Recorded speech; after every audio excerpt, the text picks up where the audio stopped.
कारक। कारक के बारे में यहाँ समझाते हैं कि जो शब्द वाक्य में प्रयुक्त शब्दों का क्रिया के साथ संबंध बताते हैं उन्हें कारक कहते हैं। संबंध कारक बताने वाले चिन्हों को विभक्ति चिन्ह, परसर्ग या कारकीय चिन्ह भी कहते हैं। ठीक है। कारक हमारे कितने होते हैं? वैसे तो हमारे कारक 8 होते हैं, लेकिन संस्कृत भाषा में 6 ही कारक माने जाते हैं।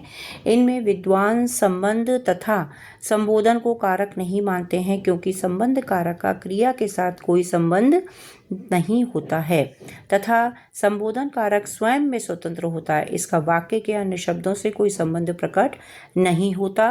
वैसे भी संबोधन कारक के रूप प्रथमा विभक्ति कर्ता कारक के ही रूप थोड़े से अंतर के साथ प्रयोग किए जाते हैं। तो आगे हम क्या पढ़ेंगे कि हमारे कारक कितने प्रकार के होते हैं। 8 कारक निम्न प्रकार से यहाँ बताए गए हैं। कर्ता कारक, कर्म कारक, करण कारक, संप्रदान कारक, अपदान कारक, संबंध कारक, अधिकरण कारक और संबोधन कारक। तो इसमें यहाँ पे ये पूरा यहाँ चार्ट आपको दिखाया गया है कि विभक्ति कारक और उनके चिन्ह। प्रथमा विभक्ति कर्ता कारक नेक चिन्ह, कर्ता ने, द्वितीय में कर्म को, तृतीय में करण से या के द्वारा, चतुर्थी संप्रदान को या के लिए, पंचमी अपादान से अलग होने के अर्थ में इसका प्रयोग किया जाता है, षष्ठी संबंध का, की, के, रा, री, रे, सप्तमी अधिकरण में, पे, पर, संबोधन में क्या आएगा? भो, हे, अरे। इसके बाद हमारा आता है धातु। क्रिया के मूल रूप को धातु कहते हैं, जैसे पठ, गम, चल, लिख, धाव, पत, पच आदि। क्रिया की धातु में विभिन्न प्रत्यय लगाकर क्रिया के अनुरूप बनाए जाते हैं, जैसे पठ धन अति, पठति, पठ धन अत, पठत, पठ धन अंति, पठंती। इसके बाद आता है हमारा पुरुष। क्रिया व्यवहार के लिए सदैव 3 प्रकार के पुरुषों की आवश्यकता होती है। बात कहने वाला वक्ता होता है, बात सुनने वाला श्रोता, और जिसके विषय में बात की जाती है वह अन्य।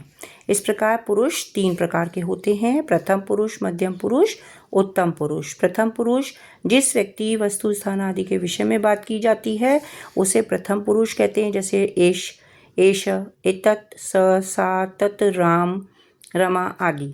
मध्यम पुरुष वक्ता की बात को जो व्यक्ति सुनता समझता है उसे मध्यम पुरुष कहा जाता है, जैसे कि त्वम, तुम, युवाम, तुम दोनों, यूयम, तुम सब आदि। उत्तम पुरुष बात कहने वाले वक्ता को उत्तम पुरुष कहते हैं, जैसे अहम, मैं, आवाम, हम दो, वयम, हम सब आदि।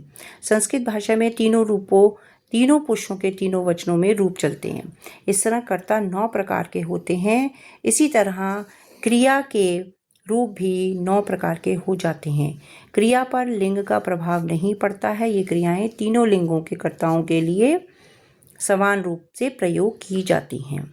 तो यहाँ ये पाठ यहीं ख़त्म होता है। इसके आगे के प्रश्नोत्तर आपको अगली क्लास में समझाए जाएंगे।